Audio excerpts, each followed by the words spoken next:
সবাইকে স্বাগত জানাচ্ছি ডক্টর টিভির বিশেষ আয়োজন Radiant Pharmaceuticals Limited presents dengue special awareness show powered by Axiom মাপসের দ্বিতীয় পর্বে। আজ আমরা যে বিষয়টি নিয়ে কথা বলবো সেটি হচ্ছে ডেঙ্গু প্রতিরোধে করণীয়। আর এই বিষয় নিয়ে কথা বলবার জন্য আমাদের সাথে অনলাইনে যুক্ত হয়েছেন দুজন বিশেষজ্ঞ অতিথি। শুরুতেই পরিচিত হব। আমাদের সাথে রয়েছেন অধ্যাপক ডাক্তার রোবেদ আমিন স্যার, মেডিসিন বিশেষজ্ঞ, পরিচালক, এনসিডিসি স্বাস্থ্য অধিদপ্তর। স্যার, আপনাকে আমাদের স্টুডিওতে স্বাগত জানাচ্ছি। ধন্যবাদ ডাক্তার, আমাকে আমন্ত্রণ জানার জন্য সবাইকে শুভেচ্ছা জানাচ্ছি। দর্শক, আমাদের সাথে আরো একজন বিশেষজ্ঞ অতিথি উপস্থিত রয়েছেন। আমাদের সাথে রয়েছেন অধ্যাপক ডক্টর কবিরুল বাশার স্যার, কীটতত্ত্ববিদ, প্রাণীবিদ্যা বিভাগ, জাহাঙ্গীরনগর বিশ্ববিদ্যালয়। স্যার, আপনাকেও স্বাগত জানাচ্ছি। ধন্যবাদ ডক্টর টিভিকে আমাকে এই অনুষ্ঠানে আমন্ত্রণ জানানোর জন্য। স্যার, আপনাদের দুজনকে অসংখ্য অসংখ্য ধন্যবাদ এবং স্বাগত। দর্শক, যেমনটি বলছিলাম, আজ আমরা কথা বলবো ডেঙ্গু প্রতিরোধে করণীয়। আর এই বিষয়ে কথা বলবার জন্য যে দুজন বিশেষজ্ঞ অতিথি আমাদের সাথে উপস্থিত রয়েছে তাদের সাথে আমরা ইতিমধ্যে পরিচিত হয়ে গেছি। দর্শক, এই অনুষ্ঠানটি আপনারা দেখতে পাচ্ছেন ডক্টর টিভির ফেসবুক পেজ, ইউটিউব চ্যানেলে এবং রেডিয়েন্ট ফার্মাসিউটিক্যালস লিমিটেডের ফেসবুক পেজে। দর্শক, আপনাদের যদি ডেঙ্গু নিয়ে কোনো ধরনের কোনো প্রশ্ন থাকে তাহলে অবশ্যই আমাদের কমেন্ট বক্সে যে কোনো প্রশ্ন করতে পারেন। আজকের বিশেষজ্ঞ অতিথি আপনাদের প্রশ্নের উত্তর দেবার চেষ্টা করবে। দর্শক, পুরো অনুষ্ঠান জুড়ে আপনাদের সাথে রয়েছি আমি নাইম আবির। দর্শক, তাহলে আর দেরি নয়, চলুন শুরু করা যাক মূল আয়োজন। আমি প্রথমে রোবেদ আমিন স্যারের কাছে আসতে চাই। স্যার, আমরা যখন এই অনুষ্ঠানটা শুরু করি তখন ডেঙ্গুতে আক্রান্ত হয়ে হসপিটালে ভর্তি ছিল 196 জন, যার মধ্যে ঢাকার বাইরে ছিল 2 জন। এটা হচ্ছে 31 জুলাই। দ্বিতীয় পর্ব ছিল 18ই আগস্ট। সেদিন ঢাকার মধ্যে 306, ঢাকার বাইরে 273, মানে 33 জন বেড়ে গেছে। এবং আজ যখন আমরা এই শোটি করছি তখন হসপিটালে ভর্তি হয়েছে ঢাকার মধ্যে 258 জন, এবং যার মধ্যে শুধুমাত্র ঢাকায় হচ্ছে 212 জন, মানে ঢাকার বাইরে ভর্তি হয়েছে 46 জন। স্যার, এই ক্রমশ যে ঢাকার বাইরে ডেঙ্গুর ঊর্ধ্বমুখী, এটার কারণ কি স্যার? হ্যাঁ, ধন্যবাদ। আমি বলবো যে দেখেন, ডেঙ্গি কিন্তু আমাদের সঙ্গে আছে প্রায় 2000 সাল থেকে, যখন রিইমার্জেন্স হয় আর কি। এটা নিয়ে তো চলতে হয়। কোনো একটা দেশে আসলে ডেঙ্গি এন্ট্রি করলে এটা এক্সিট হয় না, এটা কেউ কিন্তু এটাকে নিয়েই আসলে চলতে হয় আগে। তো আমাদের এখানে যে রেইনি সিজন হয়, মানে বৃষ্টি যখন হয়, ওই সময়টাতে আবার দেখবেন যে হঠাৎ করে টেম্পারেচারও বাড়ে, আবার হিউমিডিটিও বাড়ে। এগুলো আসলে আমাদের যে ভেক্টর আছে, এডিস যেটাকে আমরা বলি আর কি, তার জন্য খুবই সুইটেবল। তো এই জন্য দেখবেন যে আমাদের আসলে যে বৃষ্টির পিক সিজনটা, ওইটা কিন্তু জুলাই, আগস্ট, সেপ্টেম্বর। এই সময়টাতেই সাধারণত আমরা এক্সপেক্ট করি যে আমাদের বাংলাদেশে ডেঙ্গি হবে, কারণ আপনি তো ভেক্টরকে সম্পূর্ণ শূন্য করে ফেলতে পারবেন না। এই জন্য কিছু না কিছু কেস হবে, তবে এটা কন্ট্রোলেবল রেঞ্জের মধ্যে রাখতে পারলে অনেক ভালো। তো গত বছর কিন্তু আমাদের অনেক বেশি কোভিড-19 ছিল। যখন কোন একটা দেশে প্যান্ডেমিকের অনেক বেশি পরিমাণ এক্সপেকটেশন আসে, তখন পাশাপাশি 2টা সিরিয়াস ভাইরাল ইনফেকশন কিন্তু কম্পিটিশনে যায়, এবং কম্পিটিশনে গেলে কিন্তু আলটিমেটলি একটা ভাইরাস প্রিডমিনেন্ট থাকে, যেটা আমরা গত বছর দেখেছি কোভিড। এই বছরও আমাদের কোভিড ছিল, কিন্তু পাশাপাশি ডেঙ্গির কিন্তু নিজস্ব একটা ওয়েভ আছে, এভরি 2 ইয়ার্স অথবা 3 ইয়ার্স ইন্টারভ্যালে কিন্তু আসে। সেই জন্য 2019 সালে যখন অনেক বেশি ঊর্ধ্বমুখী সংক্রমণ ছিল ডেঙ্গির, ঠিক এবছরও সেরকম একটা সংক্রমণ থাকবে, এটা আমরা এক্সপেকটেশনে ছিল, এবং সেটাই কিন্তু আমরা দেখতে পাচ্ছি। বর্তমানে জুলাই থেকে আগস্ট মাসের সংখ্যাটা অনেক বেশি, মানে জুলাই পর্যন্ত হয়তো প্রায় 8,000-এর মতো কেস ইতিমধ্যে এসেছে, কিন্তু শুধু অগস্টেই, শুধুমাত্র অগস্টের এত তারিখের মধ্যেই আমরা 5,000-এর উপর পেশেন্ট পেয়ে গেছি। এবং যেটা প্রথম দিকে শুধু ঢাকা মহানগর কেন্দ্রিক ছিল, বর্তমানে এটা কিন্তু ঢাকার আশেপাশে বিভিন্ন স্থানগুলোতেও ছড়িয়ে যাচ্ছে আর কি। বিশেষ করে অন্যান্য ডিভিশনাল সিটির কথা যদি আমি বলি, তাহলে খুলনা ডিভিশনে 68টা, ময়মনসিংহ ডিভিশনে 31, চিটাগাঙ্গে 61, এইভাবে ডিস্ট্রিবিউশনটা আছে। অন্যগুলাতে কিছুটা কম। বরিশালে বরঞ্চ আমি বলবো রাজশাহী থেকে প্রায় ডাবল, 32-15, রংপুর, সিলেট এখনো কমে আছে। তাহলে এই হচ্ছে গিয়ে আমাদের সিচুয়েশনটা, যেখানে আমাদের এই সিজনের জন্য এবং ভেক্টরের কম্পিটিসি আমি বলবো অনেক বেশি থাকার কারণে সংক্রমণটা এই সময়টা বেশি। স্যার, অসংখ্য ধন্যবাদ। আমি কবিরুল বাশার স্যারের কাছে আসতে চাই। স্যার, রোবেদ আমিন স্যার যেমনটি বলছিলেন যে গ্রামে আসলে বেড়ে যাচ্ছে বা মফস্বল বিভাগীয় শহরগুলোতে বেড়ে যাচ্ছে। স্যার, তাহলে আমরা নিশ্চয়ই এটা বুঝে নিতেই পারি যে সেখানে এডিস মশার সংক্রমণ বা আক্রমণ বা বৃদ্ধিও পাচ্ছে বলেই এই সংক্রমণটা বাড়ছে। স্যার, গ্রামে বা মফস্বল শহরগুলোতে ঢাকার বাইরে এডিস মশার এই ঊর্ধ্বগতির কারণ কি স্যার? এটি আসলে আমারও একটি চিন্তার বিষয়। গত পরশুদিন যখন স্বাস্থ্য অধিদপ্তরে আমরা এডিস সার্ভের রেজাল্ট ডেসিগনেশন করছিলাম, তখন সিডিসির ডিরেক্টর প্রফেসর নাজমুল স্যারকে আমি বলতেছিলাম বিষয়টি যে স্যার, আমাদের দোহা, নবাবগঞ্জ থেকে শুরু করে যে ঢাকার আশেপাশে যে গ্রামগুলো আছে সেই গ্রামগুলোতে থেকে আমরা প্রচুর ডেঙ্গু রোগী পাচ্ছি। বিশেষ করে আজকে আমি দোহার হেলথ কমপ্লেক্সের ইউএচএফ এর সাথে খবর নিলাম, কথা বললাম। সেখানে 32 জন রোগী দোহারে আইডেন্টিফাই হয়েছে, নবমগঞ্জেও 26 জন রোগী আইডেন্টিফাই হয়েছে। এখানে এটা একটি আমাদের জন্য সংকট, কারণ আমরা জানি যে এডিস ইজিপ্টাই যে মশাটি, সেই মশাটি নগরের মশা এবং এডিস ইজিপ্টাইকেই ডেঙ্গুর প্রিন্সিপাল ভেক্টর বা প্রধান বাহক বলা হয়, এটি আমরা জানি। কিন্তু আমাদের দোহারে, আমার নিজের বাড়ি, আমি দোহারে কখনো এডিস ইজিপ্টাই মশা আমি এর আগে পাইনি। দোহারে আমরা ডেঙ্গু রোগী এবছর আমরা 32 জন অলরেডি আইডেন্টিফাই। এখন এই ডেঙ্গু রোগীগুলো নিয়ে আসলে একটু গবেষণা করা দরকার আমাদের, যে আমাদের এই যে ডেঙ্গু রোগীগুলো দোহারে, নবাবগঞ্জে, সাভার অঞ্চলে যে হলো, আপনি জানেন যে জাহাঙ্গীরনগর বিশ্ববিদ্যালয়ের একজন ছাত্রী মারাও গেল এই গত 3-4 দিন আগে। সেটি আসলে গবেষণার জন্য খুবই প্রয়োজনীয় একটি বিষয় হয়ে গেছে এখন, যে এডিস অ্যালবোপিক্টাস এই মুহূর্তে আমরা জানি যে এপিডেমিক কন্ডিশনে এডিস অ্যালবোপিক্টাস মশা প্রিন্সিপাল ভেক্টর হিসেবে রোল প্লে করে। অনেক সময় আমরা এটি দেখে আসছি, পৃথিবীতে অনেক দেশে রেকর্ড আছে। যদি বাংলাদেশে সেটি হয়ে থাকে এখন, তাহলে সেটি কিন্তু আমাদেরকে আইডেন্টিফাই করতে হবে এবং আইডেন্টিফাই করে নিয়ে নিয়ন্ত্রণ ব্যবস্থাটা কিন্তু ভাবতে হবে। কারণ এডিস ইজিপ্টাই মশা নিয়ন্ত্রণ ব্যবস্থা একরকম, এডিস অ্যালবোপিক্টাস মশা নিয়ন্ত্রণ ব্যবস্থাটা একটু ভিন্ন। কারণ এডিস অ্যালবোপিক্টাস মশা আপনি জানেন, আমি আরেকটা শোতে বলেছি কিনা আমি জানি না, এডিস অ্যালবোপিক্টাস মশাটা হয় ন্যাচারাল কন্টেইনারে। ন্যাচারাল কন্টেইনার মানে হলো যেমন গাছের গর্ত, গ্রামে যে বাঁশ কেটে রাখে, বাঁশের যে গোড়াটা থাকে সেই গোড়াতে অল্প একটু পানি জমে, সেইখানে কচু পাতার 2 ডালের মাঝখানে, কলা পাতার 2 ডালের মাঝখানে যে পানি জমে অল্প পানিতে, এসব জায়গাগুলোতে কিন্তু এডিস অ্যালবোপিক্টাস মশা হয়। আর এডিস অ্যালবোপিক্টাস মশার ডিম অনেক দিন পর্যন্ত নেচারে বেঁচে থাকতে পারে, এটি বেশি সার্ভাইভ করে এডিস ইজিপ্টার চাইতে। সেজন্য এটিকে আমাদের আসলে গ্রামে, এই মুহূর্তে গ্রাম অঞ্চলে যে মশাটি ভেক্টোরিয়াল রোল প্লে করতেছে, সেটি আমরা সন্দেহ করছি আমি যে এডিস অ্যালবোপিক্টাস, কিন্তু এটিকে কনফার্ম হতে হবে। কনফার্ম হতে পারলেই আমরা আসলে নিয়ন্ত্রণ ব্যবস্থার দিকে যেতে পারবো। আমার কেন জানি মনে হয় যে গ্রামে বেড়ে যাওয়ার একটি কারণ হচ্ছে, গ্রামে আমাদের প্রত্যেকটা গ্রামেই এডিস অ্যালবোপিক্টাস মশার কিন্তু যথেষ্ট ঘনত্ব আছে। এখন সেই এডিস অ্যালবোপিক্টাস সম্ভবত ভেক্টোরিয়াল ক্যাপাসিটি অর্জন করেছে এবং রোল প্লে করছে বলে আমার মনে হয়। স্যার, আপনাকে অসংখ্য ধন্যবাদ। আমি রোবেদ আমিন স্যারের কাছে আসতে চাই। স্যার, বর্তমান সময়ে কোভিড-19 যে পরিস্থিতি, সেটাও বেশ উদ্বেগজনক, বা যদিও আমরা বেশ কিছুদিন ধরে গ্রাফটা নিম্নমুখী, তারপরেও স্যার আমরা ডেঙ্গু প্রতিরোধ না হবার কি অন্যতম কারণ কোভিড-19 প্রতি বেশি মনোযোগ কিনা স্যার? ধন্যবাদ। এটা একটা গুরুত্বপূর্ণ প্রশ্ন। আমি বলবো যে খায়রুল কবির সাহেব খুব গুরুত্বপূর্ণ একটা কথা বলেছেন, আমার খুব পছন্দ হচ্ছে ওনার কথাটা, যে এই যে আমাদের বিভিন্ন স্থানগুলোতে আসলে ডেঙ্গির প্রকোপটা বাড়ছে, এটা আসলে ইনভেস্টিগেট করে দেখতে হবে। আমরা কিন্তু খুব সহজে বলে ফেলছি আর কি, আমাদের গ্রামে হয়ে যাচ্ছে, কিন্তু আসলে কার দ্বারা হচ্ছে? এটা কি এডিস অ্যালবোপিক্টাসের দ্বারা হচ্ছে, যেটা আমরা এক্সপেক্ট করি, কারণ ওইসব জায়গাগুলোতে এটা হবে। কিন্তু এডিস ইজিপ্টি আবার চলে গেল কিনা ওইসব জায়গাটা, কারণ এটা কিন্তু মাইগ্রেটিং মসকিটো, এটা আমাদেরকে মাথায় রাখতে হবে। আরেকটা হচ্ছে যে এনভায়রনমেন্টটা একটা ইম্পর্টেন্ট পয়েন্ট আছে। যেমন ধরেন আমরা যেসব বলি মফস্বল অথবা গ্রামাঞ্চল, ওগুলো কি আসলে আগের মতো গ্রামাঞ্চল আছে কিনা?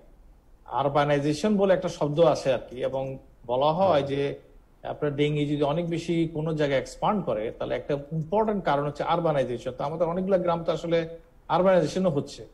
এবং আমি বলবো যে এইবার যে ভেরি রিসেন্টলি যে কথাটা খায়রুল কবির সাহেব বলেছেন, যে সার্ভের কথাটা, ওই সার্ভেতে কিন্তু ইন্টারেস্টিং কতগুলো জিনিস ছিল। যেমন এর আগের বছর 2 বছর আমরা বলেছিলাম যে আমাদের ডিসকার্ডের টায়ারে বেশি থাকে, এবার বছর কিন্তু আমরা ডিসকার্ডের টায়ারে বেশি পাচ্ছিলাম না, পাচ্ছিলাম ফ্লাডেড ফ্লোর, প্লাস্টিক ব্ল্যাঙ্কেট। তাহলে এই প্লাস্টিক ড্রাম, বাকেট, এগুলো তো আসলে শুধু শহর এলাকায় ঢাকায় থাকবে তো কথা নেই, অনেক জায়গায় আপনি দেখবেন যে গ্রামে অঞ্চলেও কিন্তু এগুলার প্রচুর অনেক বেশি চলে আসছে আর কি। এটা তো আছে ঠিক আছে, কিন্তু ফ্লাওয়ারের ট্রে ইউজ করা, টাব ইউজ করা, এগুলো কিন্তু এখন ছড়িয়ে যাচ্ছে আর কি। তাহলে এইসব জায়গাগুলোর মাধ্যমেও কিন্তু ট্রান্সমিশন হয় কিনা দেখতে হবে, কারণ এডিস ইজিপ্টি কিন্তু একটা মাইগ্রেটিং, একটা ইম্পর্টেন্ট মসকুইটো আমি বলবো। কারণ এটা শুরু তো আসলে আমাদের দেশগুলোতে ছিলই না, আফ্রিকা ছিল একটা সময়, ওখান থেকে সে আসলে চলে এসছে সেকেন্ড ওয়ার্ল্ড ওয়ারের সময় টায়ারের মাধ্যমে বিভিন্ন দেশে গেছে।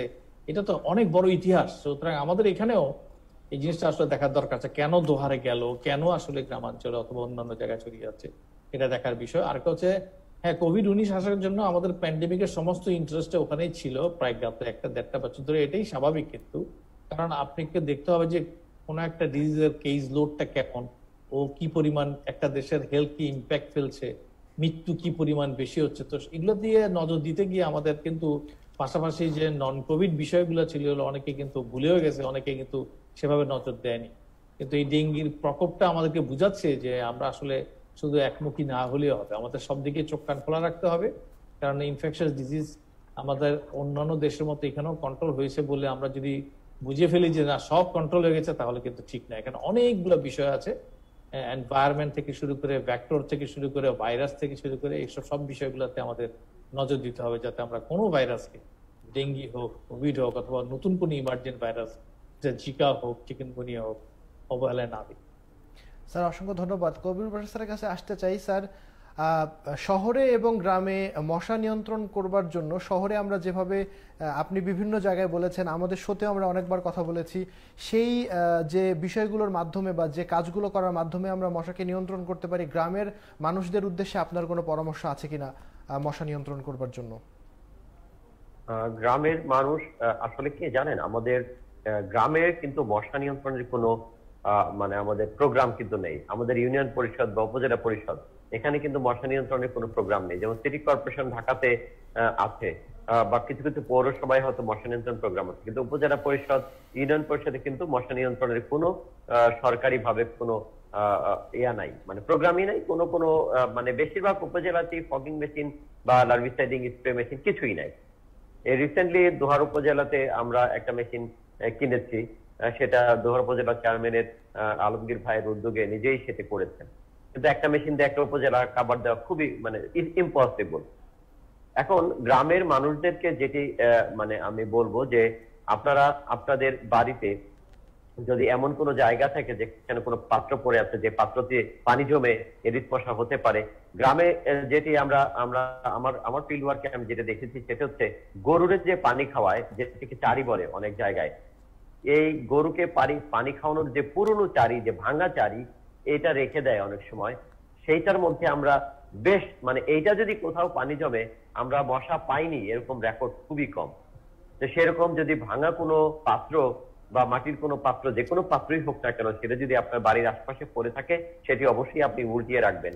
আরেকটা বিষয়, আপনার বাড়িতে যদি কোনো গাছ থাকে, সেই গাছে যদি গর্ত থাকে, গাছের গর্ত বা গাছের কোটর আমরা যেটাকে বলি, সেখানে বৃষ্টির পানি যদি জমা হয়, কিছু মাটি তুলে সেই মাটি দিয়ে এই গর্তটি আপনি ফিল আপ করে দিন। আপনি যে বাঁশটি কাটছেন, যে আপনার বাড়িতে যদি বাঁশের ঝাড় থাকে, সেই ঝাড়ে যে বাঁশটি আপনি কেটে নিচ্ছেন, সেই বাঁশটির যে ছোট্ট একটি গর্ত তৈরি হয় গোড়াতে, সেই গর্ততে একটু অল্প পানি জমা হয়, সেখানে একটু মাটি দিয়ে সেটিকে আপনি ফিল আপ করুন। কলা গাছের যদি আপনার বাসায় কলা গাছ থাকে, কলা গাছের দুইটি ডালের মাঝখানে যে পানি জমে, সেই পানিটা একটু কাঁচি দিয়ে হালকা একটু কেটে দিলেই ওই পানিটার জমা হওয়ার সুযোগ থাকে না। এই কাজগুলো যদি আমরা গ্রামে করি, তাহলে কিন্তু আমাদের বাড়িটার আমরা মশাকে, এডিস মশা বিশেষ করে, আমরা মুক্ত রাখতে পারবো। এই বিষয়টা যদি গ্রামের মানুষজন যদি দেখেন আমাদের এই প্রোগ্রামটা, আপনারা যদি এই কাজটি করেন, তাহলে আপনি মশা থেকে, হয়তো এডিস মশা থেকে মুক্ত থাকতে পারবেন। স্যার অসংখ্য ধন্যবাদ। আমরাও আশা করছি গ্রামের মানুষজন আমাদের এই প্রোগ্রামগুলো দেখবেন এবং মশাকে নিয়ন্ত্রণ করবার ব্যাপারে আরও বেশি সচেতন হবেন, এবং যার মাধ্যমে আমরা ডেঙ্গুকে নিয়ন্ত্রণ করতে পারি। আমি আবারও রবিদ আমিন স্যারের কাছে আসতে চাই। স্যার, ডেঙ্গু নিয়ন্ত্রণ বা মশাকে নিয়ন্ত্রণ করার জন্য সিটি কর্পোরেশন সহ সংশ্লিষ্ট বিভাগ বা যারা দায়িত্বে রয়েছেন, তারা বিভিন্ন রকমভাবে সচেতনতা তৈরির উদ্দেশ্যে কাজ করছেন। স্যার, আপনার কাছে কি হয়, মানুষ কি আসলে সচেতন হচ্ছে, বা এই সচেতনতামূলক প্রোগ্রামগুলো কি মানুষের কাছে পৌঁছানো সম্ভব হচ্ছে? হ্যাঁ, ধন্যবাদ। এটা প্রশ্নটা ক্রিটিক্যাল। আমি বলবো, দেখেন, আমরা যখন ডেঙ্গি কন্ট্রোলের কথা বলবো আর কি, তখন দেখতে হবে যে এটা আসলে কোনো একটা সিঙ্গেল সেক্টরের কাজ না। এটা শুধু স্বাস্থ্য মন্ত্রণালয়, স্বাস্থ্য অধিদপ্তর পারবে না, এটা সিটি কর্পোরেশন শুধু একা একা পারবে না, এটা এখানে অনেকগুলো মন্ত্রণালয়। আমি একবার ইয়েতে গিয়েছিলাম আর কি, আন্তর্জাতিক একটা ডেঙ্গি কর্মশালা হয় আপনার সিঙ্গাপুরে। ওখানে সবার আগে যিনি আসলেন উনি হচ্ছে ওখানকার এনভায়রনমেন্টাল মিনিস্ট্রি।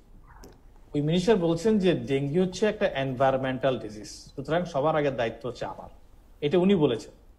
বললো যে যখন কোনো রোগী হয়ে যাবে তখন আমরা স্বাস্থ্য মন্ত্রণালয়ে যারা যারা আছেন তাদেরকে নিয়ে আসছেন ওনারা, কিন্তু মূল জায়গাটা হচ্ছে আমার, এটাই উনি বললেন। তাহলে দেখেন উনি এটা ওন করলেন যে বিকজ এটা একটা এনভায়রনমেন্টাল ইস্যুস, এবং এনভায়রনমেন্টে সবকিছু আছে এখানে। এনভায়রনমেন্টের ভিতরে মানুষ থাকবে, ভেক্টর থাকবে, আপনার পরিবেশ থাকবে, এই যে আরবানাইজেশন থেকে শব্দ সবই কিন্তু আসলে বেসিক এনভায়রনমেন্ট। তাহলে এই অংশগুলোকে আসলে ওন করতে হবে বিভিন্ন রকম দিয়ে, এবং একটা মাল্টি সেক্টরাল কাজ করতে হবে যদি আমরা সত্যিকার ভাবে ডেঙ্গিকে ভালো মতো কন্ট্রোল করতে চাই। আরেকটা ইম্পর্টেন্ট কথা খায়রুল ভাষা যেটা বলেছেন, হয়তো উনি আমার সঙ্গে এগ্রি করবেন, যে আমরা শুধুমাত্র ইন্ডিভিজুয়াল লেভেলে আসলে ভেক্টর কন্ট্রোল অথবা এইসব করলে হবে না, ইনস্টিটিউশনাল লেভেলে আমাদের করতে হবে। বিভিন্ন ইনস্টিটিউট আছে, ন্যাশনাল লেভেলে করতে হবে। তাহলে 3টা লেভেলে কিন্তু আসলে একসঙ্গে কাজ করতে হবে। যেমন ধরেন আমি বলি আমাদের ভেক্টর কন্ট্রোল প্রোগ্রাম, কালাজার একটা প্রোগ্রাম আছে, তো ওরা করে কি ওখানে ওদের কিন্তু অসংখ্য মেশিন একেবারে উপজেলা পর্যায়ে দিয়েছে। আমি মনিটরিং করে দেখেছি প্রচুর মেশিন নষ্ট, এবং অন্যগুলো মেশিন কাজও করছে কিছু কিছু।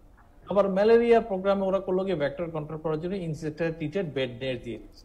তাহলে এখন এগুলো বিভিন্ন রকম পিস মিল বিভিন্ন প্রোগ্রামের মাধ্যমে হচ্ছে। কিন্তু এমন হলে সবচেয়ে ভালো হইতো যে ভেক্টর কন্ট্রোল একটা ম্যানেজমেন্ট সিস্টেম বাংলাদেশে আছে, সে ভেক্টর কন্ট্রোলের মাধ্যমে যত রকম ভেক্টর আছে তাদেরকে জন্য যদি আপনি কোনো প্রোগ্রাম নিতেন, তাহলে কিন্তু আপনার এই এডিসও বলেন, আপনার অ্যানাফিলিস বলেন, ইউলেক্স বলেন, সবগুলোর জন্য একটা আমরা প্ল্যান করতে পারতাম। সমস্ত ডিজিজ যেগুলো ভেক্টর বাহিত আছে সেগুলোকে কন্ট্রোল করার সুযোগ হতো। ইন্ডিভিজুয়াল লেভেলে আমরা কিন্তু এখনো সেই পর্যায়ে সচেতনতায় পৌঁছতে পেরেছি বলে আমি মনে করি না। তার কারণ আমরা হয়তো বলছি আর কি জমা পানি আপনি 3 দিনে একদিন ফেলে দিন, অথবা ইভেন আপনার কমোডের পানিতেও জমতে পারে, কিন্তু এগুলো আসলে মানুষজনকে তার মাথার ভিতরে আমরা পৌঁছাতে পারলাম কিনা, আসলে উনি ঢাকনাটা দিচ্ছেন কিনা অথবা পানিটা ফেলে দিচ্ছেন কিনা, এটা তো আমরা দেখতে পাচ্ছি না। এটা হলো একটা। আরেকটা অংশ হচ্ছে যে যখন আমরা ইন্ডিভিজুয়াল লেভেলের কথা বলি, পাশাপাশি আমাদের ইনস্টিটিউট এবং অন্যান্য যারা কাজ করবেন তাদেরকে কিন্তু সামগ্রিকভাবে কাজ করতে হবে। একজনের কাঁধের থেকে আরেকটা ফেলে দিলে হবে না, যে ঠিক আছে আমাদের তো জানা নেই কোন কোন জায়গাতে, আমাদেরকে জানানো হয়নি। এটা বিষয়টা এরকম না। যেমন ধরেন এই যে সার্ভের কথাটা কবিরুল বাশার সাহেব সুন্দর করে বলেছেন, এটা কিন্তু সিটি কর্পোরেশনকে অন করতে হবে, কারণ ওখানে তো আপনি house hold index, Ruto index করে সুন্দর করে আপনারা দেখিয়ে দিচ্ছেন কোন কোন জায়গাতে আপনাদের কাজ করতে হবে। আপনারা যদি রোগীর পিছনে ছুটার দরকার হচ্ছে না, বরঞ্চ যেসব জায়গাগুলোতে অনেক বেশি পরিমাণ অ্যাডাল্ট অথবা লার্জিসাইডের কথা বলা আছে, এখানে কি কি পদ্ধতি আপনি একটা কন্ট্রোল করার জন্য করবেন সেটা। কারণ যখন সংক্রমণ বেশি থাকবে অবশ্যই আপনাকে অ্যাডাল্টের দিকে নজর দিতে হবে, সেটা স্প্রে। কিন্তু পাশাপাশি আবার ওর লার্ভিসাইডকেও দেখতে হবে, যেটা কি গত বছরের লার্ভিসাইড থেকে এটা নতুন মস্কিটো হচ্ছে নাকি এই বছরেরটাই হচ্ছে, গত বছরের ডিম গুলার কি এখন আবার ম্যাচিউর হয়ে গেল, কারণ এটা অত্যন্ত রেজিস্ট্যান্ট টেম্পারেচারে, তাই না? তাহলে এই জিনিসগুলো আমাদেরকে খেয়াল করতে হবে। পাশাপাশি 2টা প্রোগ্রাম চলবে যারা, এবং অন্যান্য পদ্ধতিগুলো যাতে মানুষজন ফলো করে। সেখানে মস্কিটো নেট আছে, কেউ কেউ ভিট ইউজ করে গায়ে, অনেক ধরনের মস্কিটো রিপেলেন্ট ছাড়াও মস্কিটোকে আপনার কমিয়ে আনার জন্য পদ্ধতি আছে। এবং সামগ্রিকভাবে পৃথিবীতে এখন বর্তমানে আরো আধুনিক পদ্ধতি চলছে। একটা মস্কিটো বলে জেনেটিক্যালি ইঞ্জিনিয়ার মস্কিটো অথবা উবারশিয়া। তাহলে এই যে আধুনিক পদ্ধতি সমস্তগুলোকে ব্যবহার করা হচ্ছে, এগুলাকে একসঙ্গে করতে হবে, একটা করলে হচ্ছে না কিন্তু। এই সবগুলোকে করার নামই তো ইন্টিগ্রেটেড ভেক্টর ম্যানেজমেন্ট। যদি সেটা করা যায় এবং সবাই মিলে করা যায়, তাহলে আসলে এটা খুব ভালো কন্ট্রোল হবে বলে আমি মনে করি। স্যার আপনাকে অসংখ্য ধন্যবাদ, খুব চমৎকার করে বলছিলেন। আমি কবিরুল বাশা স্যারের কাছে আবারও আসতে চাই। স্যার, মশা নিয়ন্ত্রণে বাংলাদেশে যে পদ্ধতিগুলো ব্যবহার করা হচ্ছে সেটা কি আসলে বিজ্ঞানসম্মত পদ্ধতি কিনা স্যার, এবং সেখান থেকে কতটুকু আমরা আসলে লাভবান হচ্ছি, এবং যদি বাইরের দেশের যেভাবে মশা নিয়ন্ত্রণ করা হয় সেই নিয়ন্ত্রণ এর পদ্ধতির সাথে আমাদের পদ্ধতির কোনো আপগ্রেডেশন দরকার আছে কিনা স্যার, যদি একটু বলেন এই ব্যাপারে। আমি প্রফেসর রুবেদ আমিনের একটা কথায় আরেকটু জোর দিয়ে ওইটাকে আবার রিপিট করতে চাই, কারণ এই কথাটি আমি অনেকবারই বলেছি যে মানে মাল্টিপল ভেক্টর, হ্যাঁ, আমাদের দেশে কিন্তু মাল্টিপল ভেক্টর আছে। যেমন ধরেন কোথাও কোথাও কালাজ্বর এবং ডেঙ্গু কমন আছে একই জায়গায়, কালাজ্বর এবং ডেঙ্গু কমন আছে, যেটি প্রফেসর রুবেদ আমিন বলছিলেন।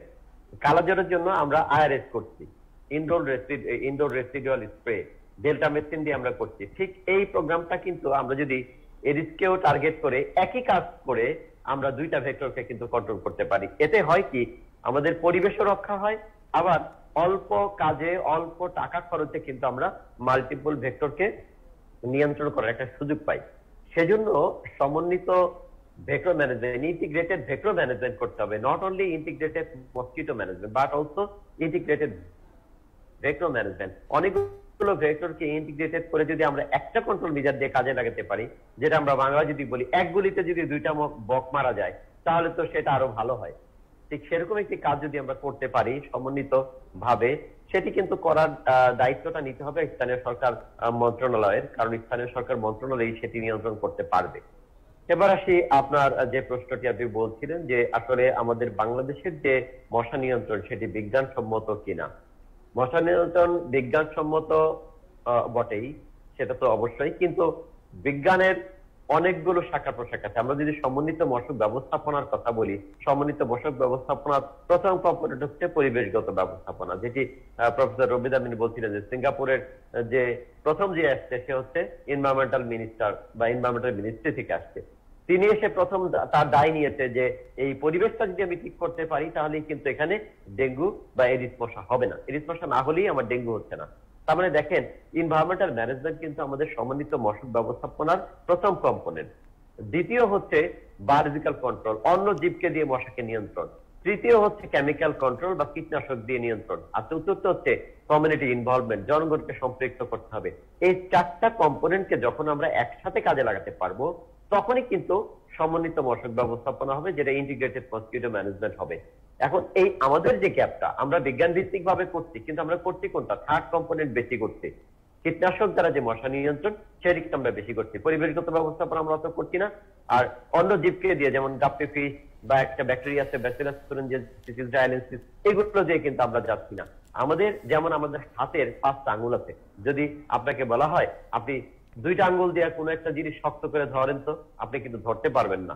আপনাকে যদি 5টা আঙ্গুল দিয়ে যদি ধরতে বলা হয়, তাহলে আপনি কিন্তু শক্ত করে ধরতে পারবেন এবং একটি জিনিসটাকে সরাতে পারবেন। ঠিক সমন্বিত মশক ব্যবস্থাপনার যে 4টি কম্পোনেন্ট, এই 4টি কম্পোনেন্টের 4টিকে একসাথে যদি আমরা কাজে লাগাতে পারি, তখনই কিন্তু শক্ত হয়ে এই কাজটা আসলে বাস্তবায়ন হবে এবং মশাটা নিয়ন্ত্রণ হবে। এর মধ্যে যদি কোনো একটা কম্পোনেন্টকে আমরা বাদ দিই, তখনই ওই বিষয়টা দুর্বল হয়ে যাবে। তখনই সায়েন্টিফিক হলো, আপনি একটা তো সায়েন্টিফিক যে কম্পোনেন্ট একটা কিন্তু ব্যবহার করেছেন, আর 2টা ব্যবহার করেন নাই, তাহলে হলো না। সায়েন্টিফিক করতে হবে এবং সায়েন্টিফিকের যে প্রসেসটি, সবগুলো প্রসেসকে একসাথে করে সমন্বিত করে সেটিকে কাজে লাগাতে হবে, বাস্তবায়ন করতে হবে এবং সেটি সারা বছর ব্যাপী কাজটা করতে হবে। যখন এডিস মশা বেড়ে গেল জুন জুলাই আগস্ট এই সময় যদি আমি এডিস মশার জন্য ঝাঁপিয়ে পড়ি, তাহলে কিন্তু কঠিন হয়ে যায়। যখন আপনার শত্রুপক্ষ যখন অনেক বেশি হয়ে যায়, তখন তো আপনি শত্রুপক্ষের মোকাবেলা করা কঠিন। শত্রুপক্ষ যখন একটু কম থাকে, তখন যদি আমরা সেই যুদ্ধে ঝাঁপিয়ে পড়তে পারি, তখন কিন্তু নিয়ন্ত্রণটা সহজ। গ্যাপটা আমি মনে হয় ক্লিয়ার করতে পেরেছি কোথায়। স্যার অসংখ্য ধন্যবাদ। আপনি আসলে খুব গুরুত্বপূর্ণ কথাই বলছিলেন যে 4টি কম্পোনেন্টকে একই সাথে কাজে লাগানোর জন্য। আমি রবিদ আমিন স্যারের কাছে আসতে চাই। স্যার, এবার যে বিষয়টি আমি আপনার কাছে আসলে জানতে চাই সেটি হচ্ছে যে ডেঙ্গু নিয়ন্ত্রণে এবং যে ধরনের কর্তৃপক্ষের, বিশেষ করে ঢাকা সিটি কর্পোরেশনের আমরা যে কর্মকাণ্ড দেখি বা যে ধরনের কাজ তারা করে, সবসময় আমরা সিটি কর্পোরেশনকে দেখি। এর বাইরে স্বাস্থ্য বিভাগ বা যারা আরও দায়িত্বশীল পর্যায়ের আছে তাদের খুব একটা আমরা দেখি বা কম দেখি বললেই চলে। স্যার, সেক্ষেত্রে জানতে চাই স্বাস্থ্য বিভাগের দায়িত্বশীলতা বা দায়বদ্ধতা বা কতটুকু বা তারা কি কাজ করছে। না, আপনি যেটা অনেক বেশি দেখবেন সেটা সিটি কর্পোরেশনের দায়িত্ব দেখবেন, কারণ তাদের তো আসলে কন্ট্রোল অফ দি মসকিটো বলেন অথবা ভেক্টর বলেন, সেটা নিয়েই তো তারা বেশি কাজ করবে। পাশাপাশি এনভায়রনমেন্ট, পাশাপাশি বায়োলজিক্যাল বলেন, কেমিক্যাল বলেন, তাই না? কিন্তু যখন রোগী হয়ে যাবে কেউ, যখন আপনার রোগটা ছড়াচ্ছে, তখন কিন্তু দায়িত্বটা স্বাস্থ্য বিভাগে চলে আসবে। আমি বলবো যে আমাদের কনসার্ন হবে বেশিরভাগ সময় পেশেন্ট নিয়ে। এখন পেশেন্ট তো সর্বক্ষেত্রেই হচ্ছে, তাই না? শিশু বলেন, অ্যাডাল্ট বলেন, কাউকে কিন্তু ছাড় দিচ্ছে না। এবং এই বছরটাতে আপনারা দেখবেন যে শিশুদের ছড়িয়ে পড়া এবং বিভিন্ন ধরনের রোগ হওয়া, কমপ্লিকেসি হওয়া, ডেথ হওয়াটার মাত্রাটা আমরা কিন্তু অ্যাডাল্ট থেকে বেশি দেখতে পাচ্ছি। তখন কিন্তু স্বাস্থ্য অধিদপ্তরের অনেক দায়িত্ব আছে, স্বাস্থ্য মন্ত্রণালয়ের অনেক দায়িত্ব আছে। তো এখন যেটা করা হচ্ছে যে যেহেতু আমাদের রোগ বেড়ে যাচ্ছে, যে 6টা হাসপাতালকে মোটামুটি ডেঙ্গির জন্য ডিজাইন করা হয়েছে, কারণ আমাদের আবার কোভিডও আছে। আর কোভিড ডেডিকেটেড জায়গাগুলোতে তো আর আপনি এই ধরনের রোগীগুলো দিতে পারছেন না, কারণ ও তো এমনি একটা ভাইরাস ইলনেসে আছে, আবার এমন একটা পরিবেশে যদি আমরা দিয়ে দিই যে খোদা না করেন ওখানে যদি কোভিড হয়ে যায়, কোভিড ডেঙ্গি কো ইনফেকশন কিন্তু সিরিয়াস একটা প্রবলেম হয়ে যাবে, যেটা কিন্তু বিভিন্ন জায়গায় অলরেডি রিপোর্টের আছে, আমাদের বাংলাদেশেও হয়েছে। তো সেই জন্য খুব কেয়ারফুলি তাদেরকে ডিল করতে হবে। আরেকটা হচ্ছে যে এই মসকুইটো গুলার কিন্তু কিছু বৈশিষ্ট্য আছে, তাই না? ওটা ডে বাইটার, এবং এডিস ইজিপ্টি কিন্তু বলে হচ্ছে যে নার্ভাস ফিডার আর কি, মানে একজনের থেকে আপনি ও তার যে ওভামটাকে ম্যাচিউর করবে তার জন্য অসংখ্য মানুষকে সে কামড় দিবে, ভেরি নার্ভাস ফিডার। এবং একটা সাইকেল, গণট্রপিক সাইকেল আমরা বলি আর কি, এটা করে শেষ করতে গিয়ে তাকে অনেকগুলা মানুষকে আসলে কামড় দিতে হচ্ছে। তার মানে সে একজন রোগী তাকে এর মাধ্যমে মাল্টিপল কেস গুলাকে সে করে দিতে পারে একটা বাসার ভিতরে। এই জন্য ক্লাস্টারের ভিতরে কিন্তু দেখবে যে অনেকগুলো রোগী চলে আসে। তা ওই ক্লাস্টার যখন ডেভেলপমেন্ট হয়ে যাবে, এইগুলোকে ঠিক মতো জানানো, আমাদের স্বাস্থ্য অধিদপ্তর থেকে এটা করা হয়। এই বছরে যেমন কিছুদিন আগে সব মিলে এটা করেছেন সার্ভে। কিন্তু যখন রোগী হয়ে যাবে তখন তাদেরকে ডিকটেশন করা, কোন রোগীটা বাসায় থাকবে, কোন রোগীটা ওয়ার্নিং সাইনাসটা কত তাড়াতাড়ি হাসপাতালে যাবে, হাসপাতালে গেলে কি ব্যবস্থাপনা হবে, কি গাইডলাইন ফলো করবে, কি ম্যানুয়াল ফলো করবে, এটা কিন্তু স্বাস্থ্য অধিদপ্তর এবং স্বাস্থ্য মন্ত্রণালয়ের কাজ। এবং এটা আমি বলবো যে গত 2-1 বছর ধরে এটা নিয়ে বেশ ভালোই কাজ পেয়েছে, কারণ আমরা খুব আপডেটেড ভার্সন একটা ন্যাশনাল গাইডলাইন পেয়েছি। এটা খুবই ভালো গাইডলাইন, আমি বলবো অত্যন্ত পটুয়া একটা গাইডলাইন, এবং এটা খুব আপডেটেড WHO এর মতো। এবং এটার জন্য ম্যানুয়ালও করা আছে, কিছু ওয়াল চার্ট তৈরি করা হয়েছে যাতে খুব ইজি হয়। 2019 সালে আমরা একটা ছোট্ট পকেট বই করেছি, কারণ অনেক পড়ার সময় অনেক সময় থাকে না এত রোগী, এই জন্য ছোট্ট একটা পকেটের মাধ্যমে যদি থাকে, ওয়াল চার্টে শুধু দেখেই যাতে ফ্লুইডটা ঠিক মতো ম্যানেজ করতে পারে। এই অংশগুলা কিন্তু আসলে অত্যন্ত গুরুত্বপূর্ণ ভাবে আমরা করি। এবং ইন্ডিভিজুয়াল প্রিভেনশনের যেসব পদ্ধতিগুলো আছে, এগুলো তো যেমন ধরেন একটা রোগী আসছে, তাকে যে মসকুইটো নেট ব্যবহার করতে হবে দিনের বেলা, এবং ঘরের অন্যান্য দিকে যে ব্যবহার করতে হবে, অন্যান্য পদ্ধতিগুলো যে নিতে হবে, এবং বাসায় যেসব সুরক্ষার জন্য ব্যক্তিগত এই পরামর্শগুলো কিন্তু ডাক্তারদেরকে দিতে হবে ইন্ডিভিজুয়াল লেভেলেও। শুধুমাত্র সিটি কর্পোরেশনে তা পারবে তা নয়।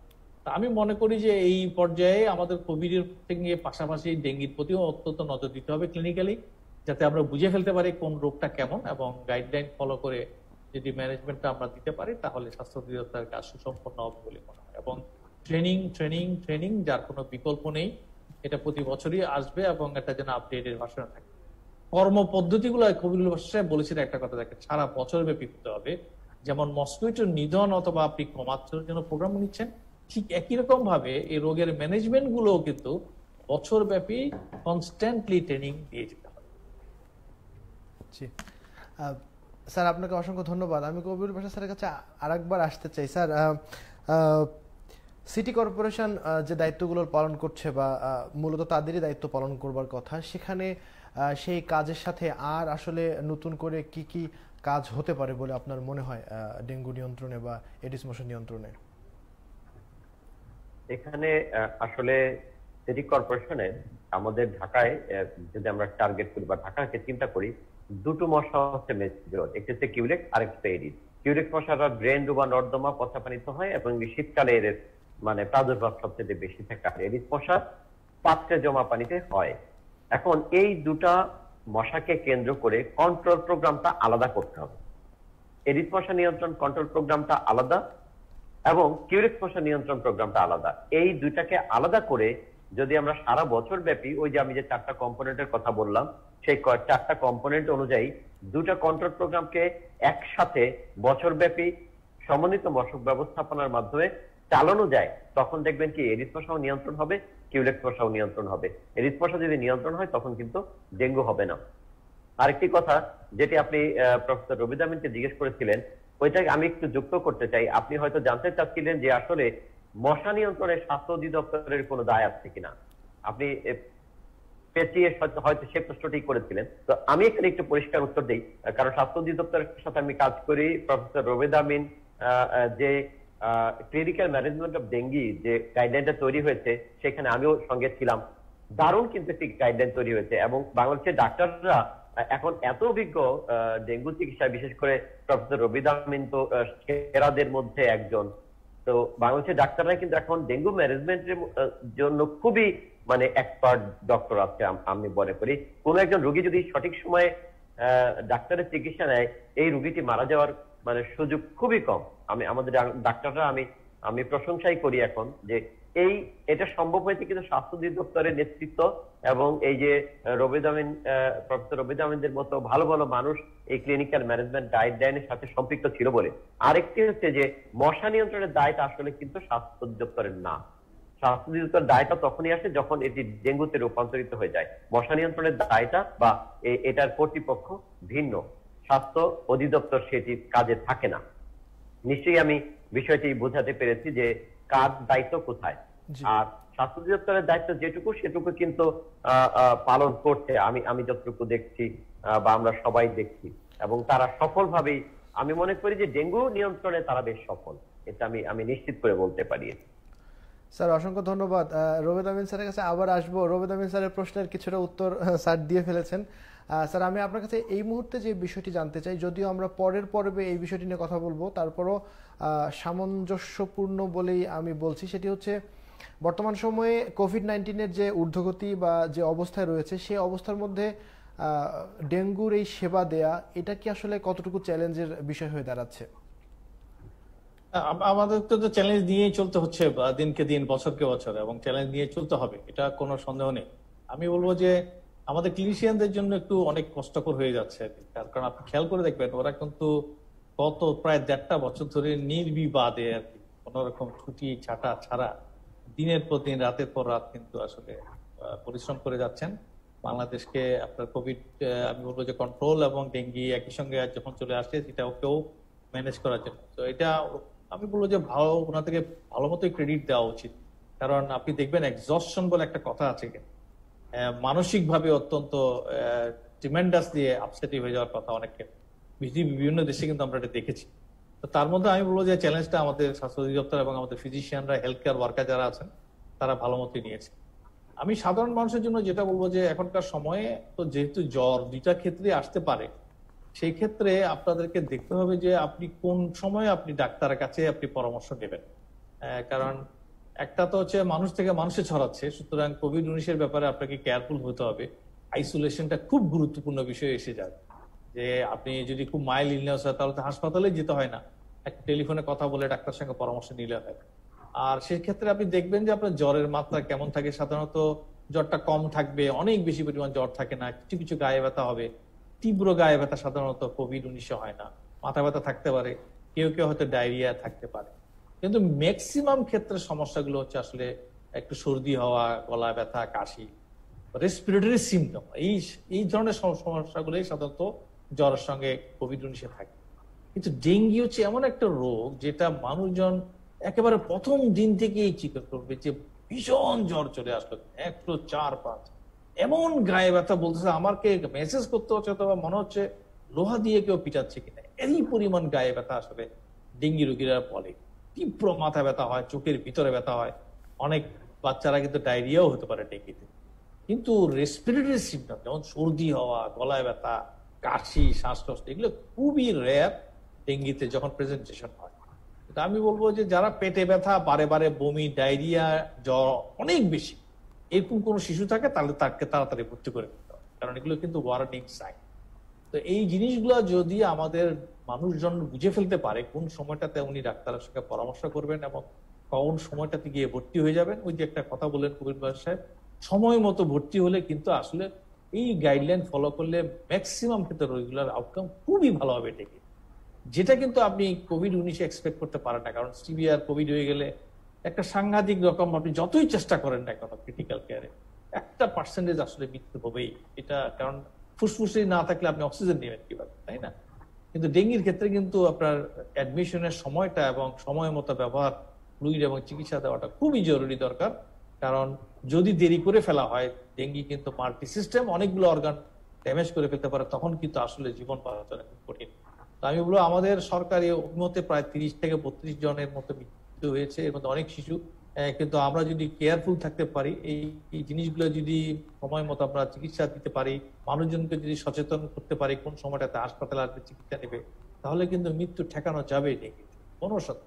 আমি কিন্তু সবসময় পাশাপাশি বলবো যে চোখ কান খোলা রাখতে হবে, কারণ দুটোও একসঙ্গে হতে পারে কিছু কিছু ক্ষেত্রে।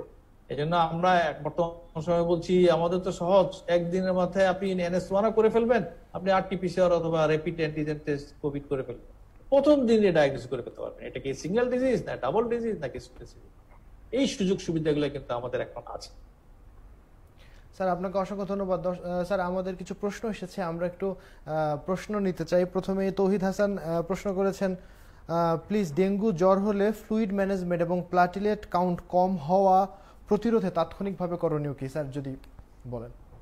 একেবারে ক্লিনিক্যাল ম্যানেজমেন্টের কথা আমি বলবো, দেখেন আমি ফ্লুইড ম্যানেজমেন্ট তো একটা দীর্ঘ বিষয়, তবে যেটা আমি বলবো যে সাধারণত এই যে ওয়ার্নিং সাইন গুলা আমরা বললাম এগুলা, অথবা যদি কারো সিভিয়ার ডেঙ্গি হয় মানে প্লাটিলেটের সংখ্যা অসম্ভব কমে গেছে, ব্লিডিং হচ্ছে, কারো প্লাজমা লিকেজ হয়ে ব্লাড প্রেশার কমে গেল, অথবা কোনো সিরিয়াস অর্গান ধরে ফেলছে, এইগুলো যদি না থাকে তাহলে সে বাসায় থাকতে পারে।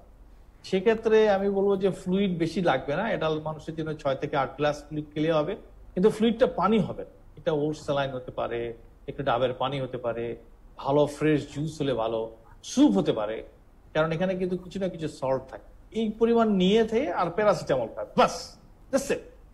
আর শুধু ডাক্তারের সঙ্গে মাঝে মাঝে টাচ করবে যে কোনো ওয়ার্নিং সাইন তার আসছে কিনা, ওই পেটে ব্যথা, বমি, ডায়রিয়া, একেবারে ডিহাইড্রেশন হয়ে যাওয়া, দুর্বলতা পাওয়া, অনেক সময় অসংলগ্ন কথাবার্তা বলা অথবা ব্লিডিং, এগুলো হইলে মাত্র সে যেন ভর্তি হয়ে যায়, তাইলে কিন্তু এই রোগীগুলো ম্যানেজ করা খুব ইজি। আর একটা হচ্ছে প্লাটিলেটের সঙ্গে আসলে ম্যানেজমেন্টের কোনো সম্পর্ক নেই, ডেঙ্গি ম্যানেজমেন্টের জন্য বেশি সম্পর্ক যুক্ত হচ্ছে হেমাটোক্রিট। এই জন্য দেখবেন যে ম্যানেজমেন্টে কোথাও আমরা প্লাটিলেটের কথা বলি না। এমন যদি হয় কারো প্রেগনেন্সি আছে, একেবারে 10,000-এর নিচে প্লাটিলেট কমে গেছে, শুধুমাত্র তখন হয়তো আপনি খুব সিলেক্টিভলি কিছু পেশেন্টকে এটা দেওয়া যায়, কিন্তু ম্যাক্সিমাম ক্ষেত্রে এটা হচ্ছে ফ্লুইড, এই যে নর্মাল স্যালাইন বলি, রিঙ্গার্স ল্যাকটেট সলিউশন অথবা ফ্লুইড, এটা সঠিক সময়ে সঠিকভাবে সঠিক পরিমাণ যদি কাউকে দেওয়া যায়, ম্যাক্সিমাম ক্ষেত্রে রোগীদের কিছুই লাগে এই জানা, কোনো অ্যান্টিবায়োটিক্স লাগে না, শুধু প্যারাসিটামল এবং ঠিকমতো ফ্লুইড দেওয়া, এটাই যদি গাইডলাইন অনুযায়ী দেয় আমরা দেখেছি, তাহলে কিন্তু আসলে আউটকাম অনেক ভালো হয়। এবং এইবার যে মৃত্যুগুলো কথা হচ্ছে এগুলো কিন্তু অনেকগুলো দেখবেন যে প্রাইভেট হাসপাতালে হচ্ছে, পাবলিক হাসপাতালে কম, কারণ পাবলিক হাসপাতালে কিন্তু অনেক ট্রেনিং হয়েছে এবং ট্রেনিং এর মাধ্যমে কিন্তু ওরা জানে কিভাবে কোন ফ্লুইডটা কিভাবে দিতে হয়।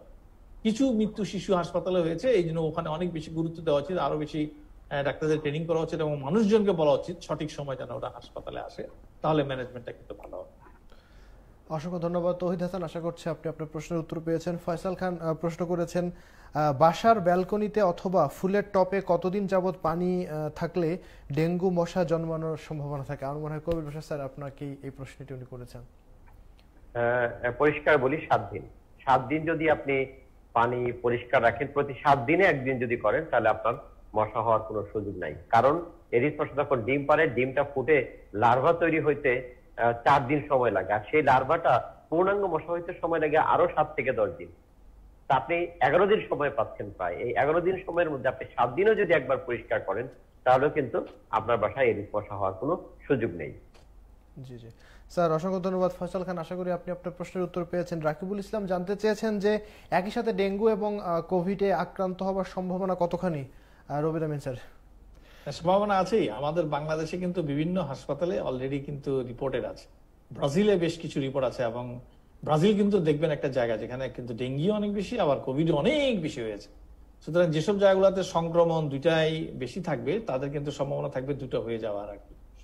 কারণ একটা তো ভেক্টর বর্ন হচ্ছে, মস্কিটো বাইট যদি ডে টাইমে হয় তো আপনি একটা রোগীর থেকে নিয়ে দিতেই পারেন, আর হিউম্যান থেকে হিউম্যান ইজি ট্রান্সমিশন, আপনি যদি সঠিক স্বাস্থ্যবিধি না মানেন তাহলেই তো হয়ে গেল কোন একটা রোগী থেকে।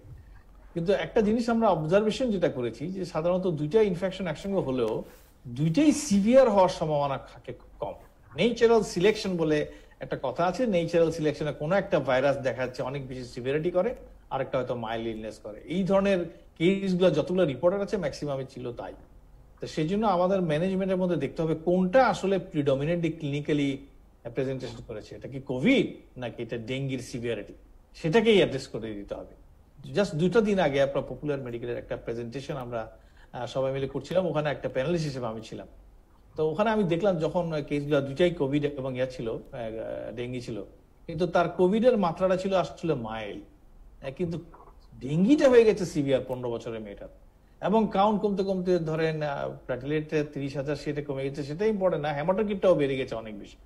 তাহলে তাকে সঠিকভাবে ফ্লুইড দেওয়া ছিল, এবং এত খারাপ অবস্থার মধ্যে তার শ্বাসকষ্ট হয়েছে, ফুসফুসে অনেক ধরনের ইনফেকশন হয়ে গেল, একটা ক্রিটিক্যাল কেয়ারে তাকে যেতে হলো, প্রায় 8-10 দিন ছিল। কিন্তু সে গাইডলাইনের মতো করে ফ্লুইডটা দেওয়ার কারণে এই রোগীটা 12তম দিনের মাথায় পুরো ভালো হয়ে গেল, এবং ওয়েল বিং মানে কি তার লাংসের সমস্ত লিশন টিশন গুলো চলে গিয়ে একদম, ওরা যখন ফলো আপ একটা এক্সরে করলো 12তম 13তম দিনের মাথায় কমপ্লিটলি নর্মাল। চমৎকার একটা কেস আর কি। তো আমি বলবো যে এটাই আমরা বারে বারে বলার চেষ্টা করছি যে সুন্দর একটা গাইডলাইন আছে, আমরা সব ফিজিশিয়ানের জন্য এটা ফলো করি। এটা যদি ফলো করা হয় আপনি দেখবেন আসলে ম্যানেজমেন্টটা অনেক ভালো হবে, কোনো সন্দেহ। যেটা কো ইনফেকশন হলেও ভালো হবে, ডেঙ্গি আলাদাভাবে হলেও ভালো হবে, কোভিড-19 গাইডলাইন ফলো করলে কোভিড-19 ম্যানেজমেন্ট ভালো হবে। স্যার আপনাকে অসংখ্য ধন্যবাদ। স্যার আমরা একেবারে অনুষ্ঠানের শেষ পর্যায়ে চলে এসেছি।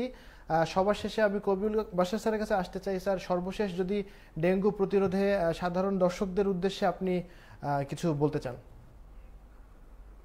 একটা কথা আমি বলি সবসময়, আমার জীবন আমার যুদ্ধ, চলুন একসাথে যুদ্ধ করি। আমার বাড়ি এবং আমার বাড়ির আঙিনাটাই আমি নিশ্চিত করি যে আমি কোথাও পানি জমিয়ে রাখিনি এবং কোথাও এডিস মশার প্রজনন স্থল আমি নিজে তৈরি করিনি। যদি আমি নিশ্চিত করতে পারি, এরকম ভাবে প্রতিটি মানুষ যদি নিশ্চিত করতে পারে, তাহলে কিন্তু এমনিই ডেঙ্গু মুক্ত হয়ে যাবে আমাদের সমাজ, আমাদের গ্রাম। গ্রাম যদি মুক্ত হয়, শহর, শহর থেকে আমার দেশ মুক্ত হবে। প্রতিটা মানুষ যার যার জায়গা থেকে যদি আমরা নিজেরা দায়িত্ব পালন করি, নিশ্চিত করি, তাহলে কিন্তু এডিস মশা এবং ডেঙ্গু থেকে আমরা মুক্ত থাকতে পারবো। অসংখ্য ধন্যবাদ। আমি রবিদ আমিন স্যারের কাছে আসতে চাই। আমার ধারণা আমি একটা তথ্য দিতে চাই। স্যার সেটা জানেন যে ঢাকা বিশ্ববিদ্যালয়ের স্বাস্থ্য অর্থনীতি ইনস্টিটিউটের একটা গবেষণাপত্রে দেখা গেছে যে শুধুমাত্র 2019 সালে ডেঙ্গু নিয়ন্ত্রণে সরকারের আর্থিক ক্ষতি প্রায় 350 কোটি টাকারও বেশি। স্যার আমরা আসলে সচেতনতার মাধ্যমে যদি ডেঙ্গু প্রতিরোধ করতে পারি তাহলে একটা বিপুল পরিমাণ আর্থিক ক্ষতি থেকে সরকার আসলে আমরা সরকারকে বাঁচিয়ে দিতে পারবো। স্যার স্যার আপনি যদি সর্বশেষ ডেঙ্গু প্রতিরোধে সাধারণ মানুষদের উদ্দেশ্যে কিছু বলতে চান। হ্যাঁ, 2000 সালে যখন ডেঙ্গি প্রথম আসে তখন একটা পেপারে একটা ছবি ছিল, ওইটা আমার এখনো মনে পড়ে, যে একটা রাস্তা, খালি রাস্তার মধ্যে একটা ছেলে স্কেটিং করে যাচ্ছে এবং স্কেটিং এ তার একটা বিরাট পোস্টার বুকে লাগানো, যেটা কবিরুল বাশার ভাই বললেন যে আমার ঘর এবং ঘরের আঙ্গিনা আমি পরিষ্কার রাখি, ডেঙ্গি মুক্ত জীবন যাপন করি। দেখেন একটা মেসেজ কত ইম্পর্টেন্ট হতে পারে, সারা বিশাল করে এটা দেওয়া হয়েছিল একটা পেপারে। আমার কাছে আমি বিভিন্ন প্রেজেন্টেশনে এই ছবিটাই দেখাতাম যে দেখেন আপনি কিন্তু পানির পাত্রটা আপনাকেই উল্টাতে হবে কিন্তু, তাই না? আমরা যত কিছুই বলি, আমি অথবা কবির বাসাবে যতভাবেই বলি না কেন, পানিটা কিন্তু আপনাকে ফেলে দিতে হচ্ছে। ওই জায়গাটাতে আমাদের পৌঁছতে হবে আর কি, একটা সামাজিক আন্দোলনে তৈরি করার মতো যদি আমরা পৌঁছে ফেলতে পারি, যেটা মালয়েশিয়া বলেন, সিঙ্গাপুর বলেন, ওরা পৌঁছে গেছে। আইনের মাধ্যমে হোক, মানুষজনকে বুঝিয়ে হোক, ইনস্টিটিউশনের মাধ্যমে হোক, ইন্ডিভিজুয়াল লেভেলে হোক, বিভিন্ন পদ্ধতি আছে, বিভিন্ন রকম ইনোভেটিভ পদ্ধতি আছে, এগুলোর মাধ্যমে মানুষকে পৌঁছতে হবে। মানুষজন যদি নিজের থেকে সচেতন হয়ে যেতে পারেন, আমাদের দেশের মানুষ, সেটা গ্রামে হোক শহরে হোক, এবং ডেঙ্গিকে যদি আমরা বুঝে ফেলতে পারি, তাহলে অবশ্যই ডেঙ্গি কন্ট্রোল কোন একটা দেশ থেকে সম্ভব বলে আমি মনে করি। স্যার আপনাকে অসংখ্য ধন্যবাদ, আপনার এত ব্যস্ততার মধ্যেও আমাদেরকে সময় দিয়েছেন সেজন্য। কবিরুল বাশার স্যারকেও ধন্যবাদ জানাচ্ছি, স্যারও অনেক ব্যস্ততার মধ্যে আমাদেরকে সময় দিয়েছেন। স্যার আপনাদের দুজনকে অসংখ্য অসংখ্য ধন্যবাদ। স্যার ধন্যবাদ, thank you very much doctor কেবিকে। জি দর্শক, আপনারা এতক্ষণ ধরে দেখছিলেন Radiant Pharmaceuticals Limited presents dengue special awareness show powered by Axiom মাস এর দ্বিতীয় পর্ব। আর আজ আমরা যে বিষয়টি নিয়ে কথা বলছিলাম সেটি হচ্ছে ডেঙ্গু প্রতিরোধে করণীয়। আর দুজন বিশেষজ্ঞ অতিথি আমাদের সাথে ছিলেন অধ্যাপক ডাক্তার রোবেদ আমিন স্যার এবং সাথে ছিলেন অধ্যাপক ডক্টর কবিরুল বাশার স্যার। দর্শক, স্যারদের বক্তব্য অনুসারে যেমনটি বলছিলাম যে 4টি কম্পোনেন্টের মাধ্যমে স্যার যেমনটি বলছিলেন যে ডেঙ্গুকে, এডিস মশাকে নিয়ন্ত্রণ করা যায় এবং এডিস মশাকে নিয়ন্ত্রণ করার মাধ্যমে আমরা আসলে ডেঙ্গুকে প্রতিরোধ করতে পারবো। দর্শক আসুন সবাই মিলে সচেতন হই, নিজের ঘর এবং ঘরের আঙ্গিনাকে পরিষ্কার রাখি এবং ডেঙ্গু মুক্ত থাকি। সবাইকে শুভেচ্ছা জানাচ্ছি আমাদের সাথে থাকবার জন্য। দেখা হবে তৃতীয় পর্বে। আর তৃতীয় পর্বে যে বিষয়টি নিয়ে আমরা কথা বলবো সেটি হচ্ছে কোভিড এবং ডেঙ্গু, মিল এবং অমিল। সেই পর্বটি দেখবার আমন্ত্রণ জানিয়ে এখানে বিদায় নিচ্ছি। শুভরাত্রি।